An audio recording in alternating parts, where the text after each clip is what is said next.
Mark Davis, the king of the hill, two-time Angler of the Year, and the 1995 Bassmasters Classic World Champion. He's won 2 of the biggest prizes in bass fishing, but this Megabucks 98 may be his biggest challenge in bass fishing. The Megabucks course, you have to approach it a little bit different than you do a regular tournament, and it really doesn't suit my style of fishing. I like to fish real slow. Mark Davis plans to use 3 basic lures. A small crankbait may be his ace in the hole. I felt like it'd be something maybe some of the guys weren't using.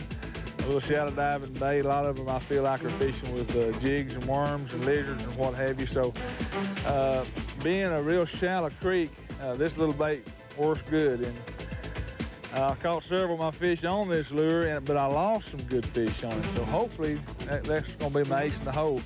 And the other lure I caught quite a few fish on was this caliber spinnerbait. And this is the spinnerbait that I won Angler of the Year on. This little bait right here with the counter-rotating blades. This is the one that throughout the years has pulled me through. Doug Garrett has a basic strategy to fish shallow in 3 feet of water or less.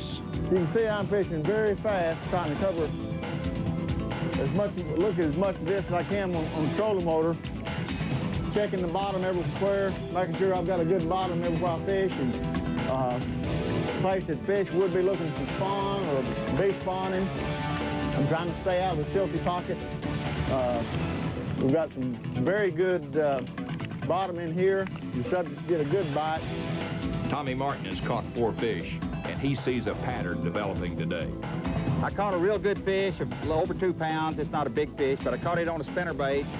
Fished it pretty fast on a fairly steep bank going into a pocket this morning, so I picked up on that. I figured they were moving into these pockets, and some of the holes just don't have pockets like this one, so I'm not fishing it. It doesn't have any pockets. Hole number 1, a deeper rocky stretch at the mouth of Drake's Creek, is void of any in-season spawning areas. But David Wharton scores a bonus bass here by working the rocks using a soft plastic lizard with a chartreuse tail.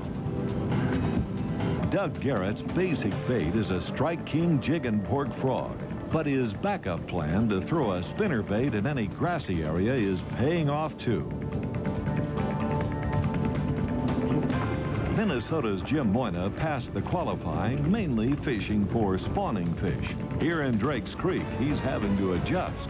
There's not going to be spawning fish in some of these holes, so what I'm going to have to do is just take a shot in the dark at something, and hopefully I can catch fish in some of these holes where there aren't any spawning fish. You know, maybe I'm going to pick up a big spinnerbait, maybe a jig. I like fishing a roller jig on some of the, you know, if I can find some hard bottom out there. So basically, this first day of the Megabucks Finals is a practice day. The pros are figuring out what works and what's not producing. Sometimes, when you eliminate the negatives, you find the positives. 7 5-bass limits are scored at the weigh-in, but big fish are in short supply. Tommy Martin jumps in front with 8 pounds, 13 ounces, thanks mostly to this largemouth bass. Mark Davis is 1 bass shy of a limit, but ties Tommy for the lead with a kicker in the creel. Ron Sheffield pulls out the lunker of the day. 4 pounds, 9 ounces to go on top with 9 pounds, but only 4 bass. Last year's winner, Doug Garrett, weighs in with 5 bass. 9 pounds, 4 ounces. Mark it. Boom. All right, hold the big one up. Now, he's taking the lead with 9 pounds and 4 ounces.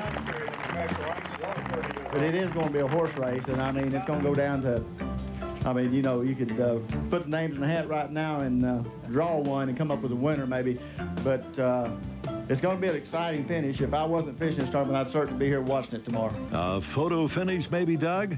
There are only 9 ounces separating the top 5 leaders. And David Wharton in 10th place with 6 pounds, 9 ounces is definitely in striking distance of Doug Garrett's 9-pound, 4-ounce lead.